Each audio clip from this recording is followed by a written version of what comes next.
Bueno, hola, buenas noches. Bueno, mi nombre es Patricia Báñez y voy a comentarles la lectura que teníamos para esta semana. Estamos leyendo el capítulo de nombres del libro de Clean Code de Robert Martin. La semana pasada comenzamos con la lectura, hablamos de la importancia de detenernos a pensar buenos nombres, porque en nuestra práctica profesional en realidad nos la pasamos poniendo nombres.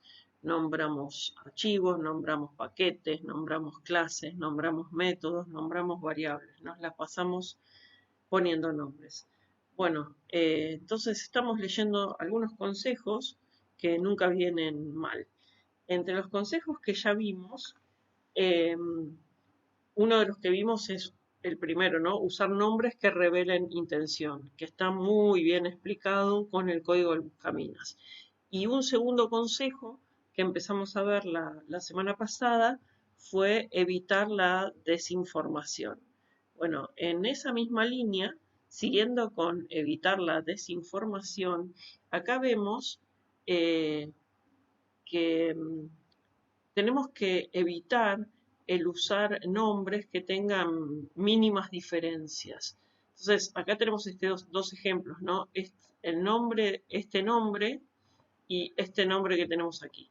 Digamos, así vistos, es muy complicado encontrarle las diferencias. Uno muchas veces lee de manera gráfica.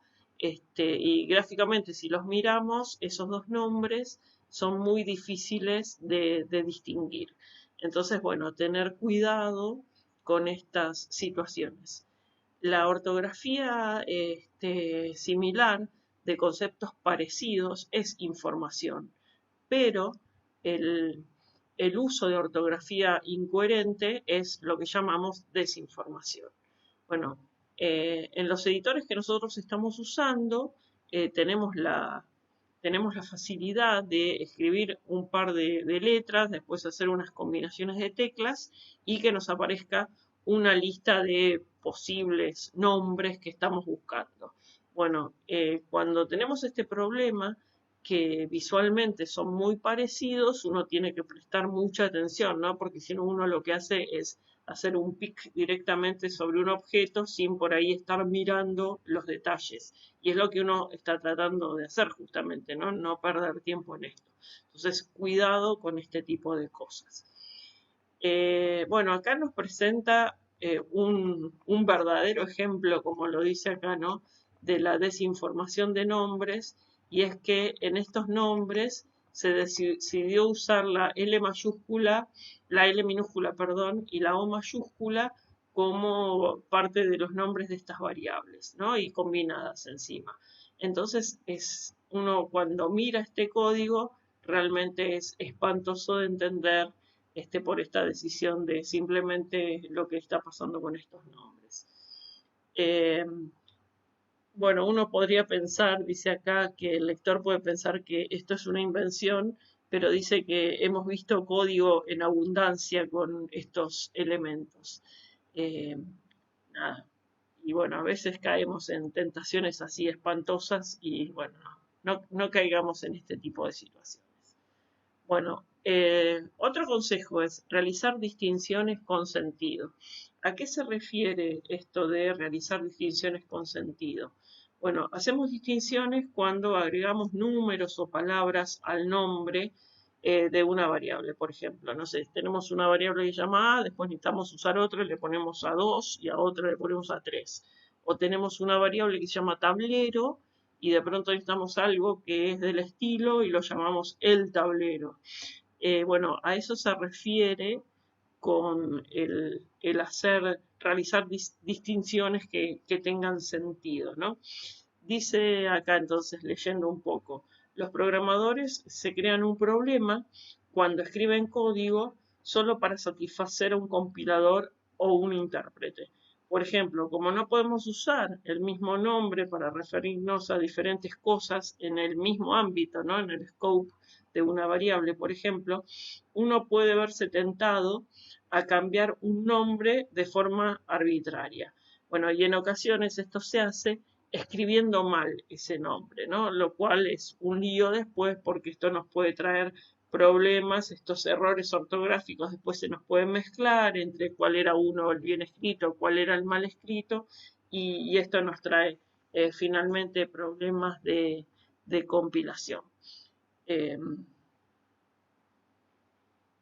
No basta, dice acá, añadir números a una serie o palabras adicionales, aunque esto satisfaga al compilador.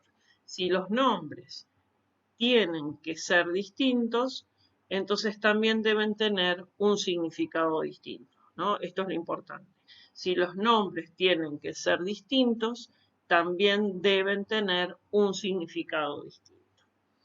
Bien. Bueno, seguimos con el ejemplo, ¿no? De si tenemos una serie A1, A2, N, entonces esto no nos está revelando la intención, esto nos está dando desinformación, no es información.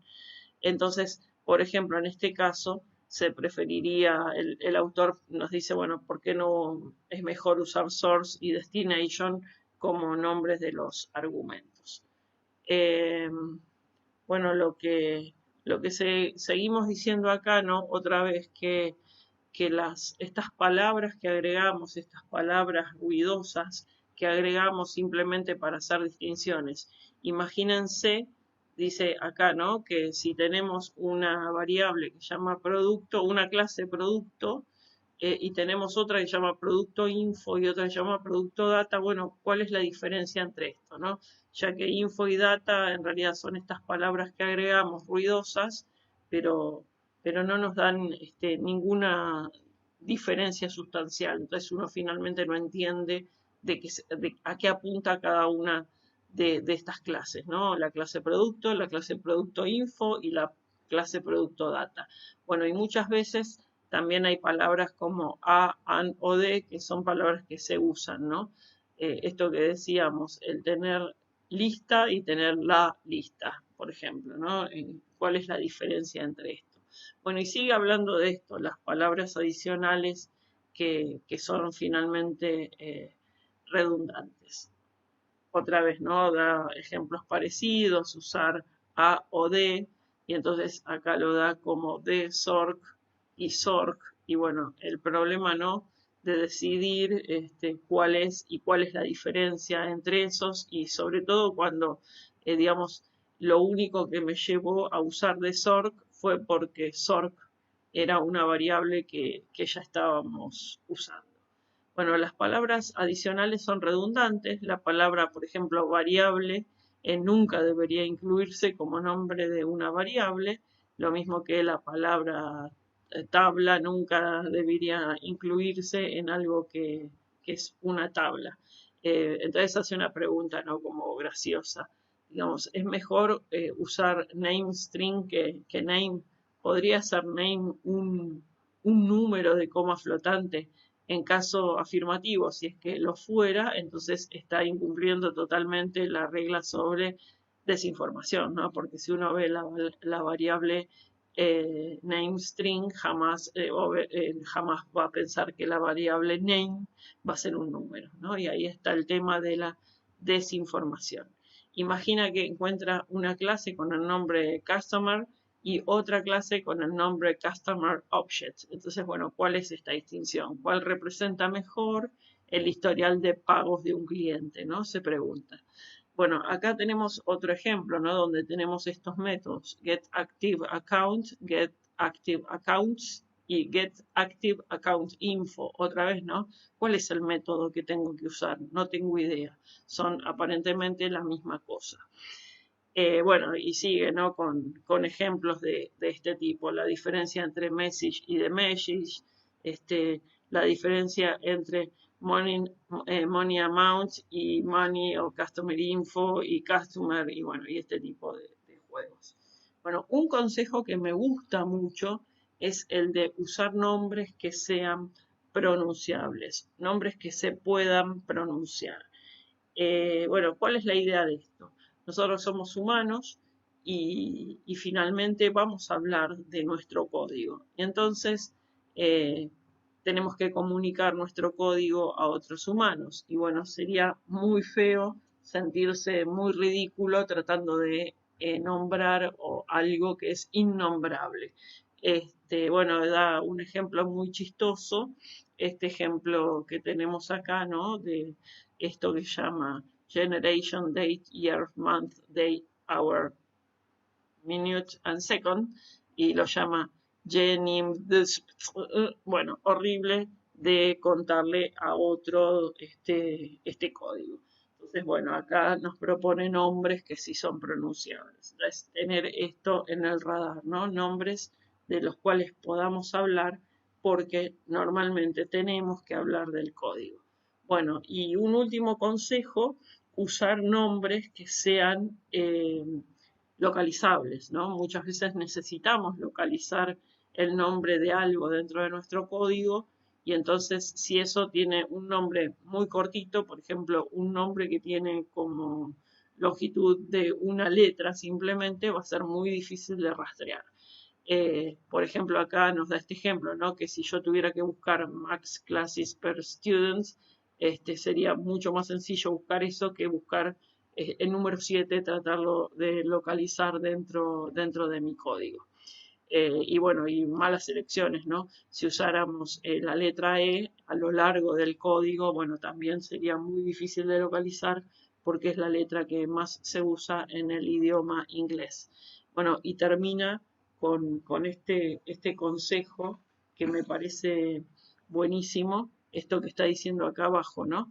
Que dice que personalmente prefiero nombres de una letra que solo se puedan usar como variables locales dentro de métodos breves.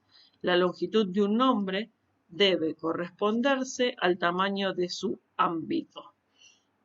Súper importante, ¿no? Algo como estamos muy acostumbrados a usar variables, por ejemplo, como i dentro de un ciclo for, donde la variable esta i tiene vida nada más que dentro del for, es un ciclo corto, no vamos a usar una variable i a lo largo de todo el código de una clase, por ejemplo. Bueno, esta es la lectura de nombres. Para la semana que viene tenemos otra lectura que continúa a esta, evitar los mapeos mentales, bueno, más recomendaciones y cuidados que tenemos que tener a la hora de elegir los nombres de nuestras variables, nuestras clases, nuestros métodos. Bueno, es todo por hoy en cuanto a la lectura y bueno, y queda esta lectura de nombres que continúa para la semana que viene. Bueno, hasta luego y buenas noches.